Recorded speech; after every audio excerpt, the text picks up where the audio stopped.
नमस्कार दोस्तों। हमारा दिमाग उतना ज़्यादा जटिल नहीं है जितना आप सोचते हैं, बल्कि उससे कई ज़्यादा जटिल है। हमारा भौतिक शरीर में यह छोटा सा दिमाग अनगिनत संभावनाएं रखता है, लेकिन अफसोस यह है कि हम उसकी शक्ति के बारे में नहीं जानते।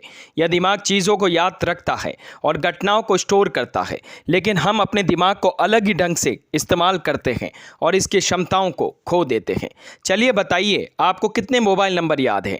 आज हमारे पास मोबाइल नंबर की छोटी सी डिवाइस है। हम ज़्यादातर मोबाइल नंबर याद नहीं करते, बस उन्हें अपने मोबाइल में सेव कर लेते हैं। दरअसल आजकल दिमाग की इस्तेमाल होने वाली चीज़ें हम टेक्नोलॉजी पर छोड़ देते हैं। याद रखने का काम और सब कुछ आज रोबोट और टेक्नोलॉजी करते हैं, लेकिन शायद आप नहीं जानते हमारे दिमाग की शक्ति रोबोट, टेक्नोलॉजी इन सब से कई ज़्यादा है, क्योंकि इन सब चीज़ों का आविष्कार ही हमारे दिमाग ने ही किया है। हमारी याददाश्त और मेमोरी कमाल की होती है। तो चलिए इसके बारे में हम आज एक सच्ची घटना के बारे में बताते हैं। स्वामी विवेकानंद के बारे में तो आपने सबने सुना ही होगा। विवेकानंद के बारे में अधिकतर सभी लोग जानते हैं कि उनकी याददाश्त कितनी ज़बरदस्त थी। यह बहुत ही जल्दी पूरी किताब पढ़ लेते थे और वर्ड टू वर्ड उसे याद भी कर लेते थे। कहानी कुछ इस तरह की है। यह बात उन दिनों की है जब विवेकानंद देश भ्रमण में थे। देश भ्रमण में उनके साथ उनके गुरु भाई भी थे। देश भ्रमण के दौरान उन्हें जहाँ कहीं भी अच्छे ग्रंथ या किताबें मिलती थी, वे उन्हें पढ़ना पसंद करते थे। किसी भी नई जगह जाने के बाद उनकी सबसे पहली तलाश लाइब्रेरी ही होती थी। एक बार की बात है, एक जगह एक लाइब्रेरी ने उन्हें बहुत ही अट्रैक्ट किया, तो विवेकानंद जी ने सोचा क्यों ना यहाँ पर कुछ दिन रुका जाए, और उनका गुरु भाई उस पुस्तकालय से उनके लिए संस्कृत और अंग्रेजी की नई पुस्तकें ला कर देते थे, और विवेकानंद उन किताबों को पढ़कर अगले दिन ही वापस दे देते थे। रोज रोज नई नई किताबों को लाना और उसे अगले ही दिन वापस कर देना, यह देखते हुए उस पुस्तकालय का लाइब्रेरियन काफी हैरान व परेशान हो गया।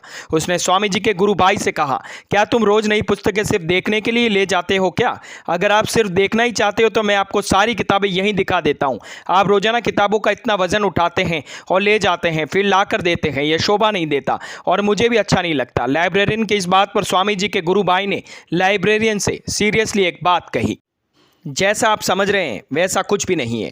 हमारे गुरु विवेकानंद इन सभी किताबों को बड़ी गंभीरता से पढ़ते हैं, उसके बाद ही किताब को वापस किया जाता है। लाइब्रेरियन ने बात सुनी और काफ़ी चकित हुआ और कहा, यदि ऐसा है तो मैं आपके गुरु स्वामी विवेकानंद जी से मिलना चाहूँगा।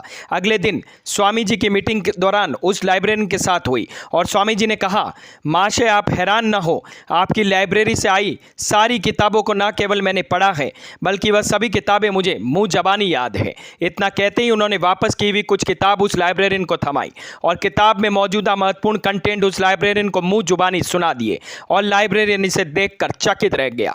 और फिर लाइब्रेरियन ने उनके तेज दिमाग का रहस्य पूछा, तो विवेकानंद बोले कि किसी भी चीज़ को पूरे फोकस के साथ याद किया जाए तो वह पूरे तरीके से आपकी मेमोरी में स्टोर हो जाती है।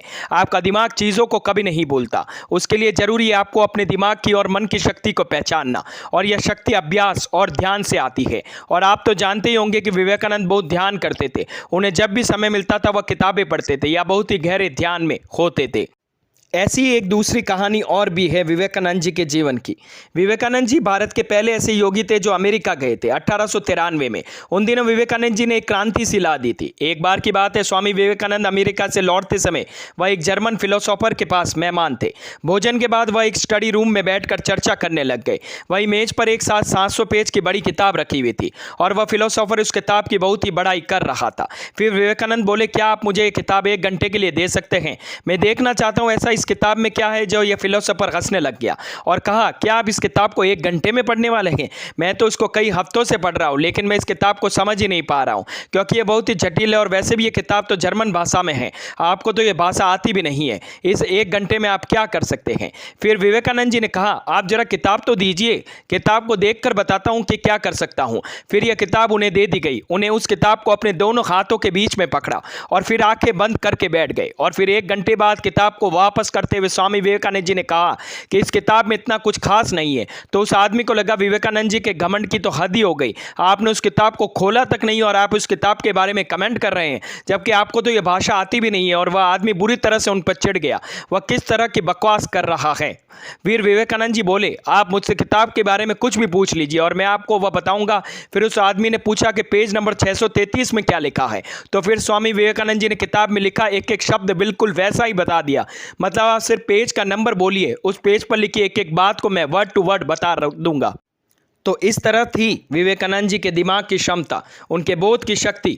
यह तभी संभव है जब आप अपने दिमाग की क्षमता को पहचान पाए, उस पर भरोसा कर पाए। आप यह नहीं सोचिए कि सिर्फ विवेकानंद जी के पास यह शक्ति ईश्वर ने दी थी, बल्कि हम सब में इस तरह की क्षमता है। हम सभी का दिमाग बहुत ही शक्तिशाली है, बस हम जानते हैं नहीं है कि उसका इस्तेमाल आखिर कैसे करना चाहिए। तो आप भी योगा ध्यान करते रहिए, शायद एक दिन आप भी अपने दिमाग की शक्ति को पहचान पाए, तो शायद आप भी असाधारण इंसान बन पाए। तो दोस्तों, कैसी लगी मेरी ये जानकारी? अगर मेरी ये वीडियोस आप लोगों को पसंद आते हैं तो प्लीज़ लाइक शेयर सब्सक्राइब करना ना भूलें, और हाँ, कमेंट करना भी ना भूलें। धन्यवाद।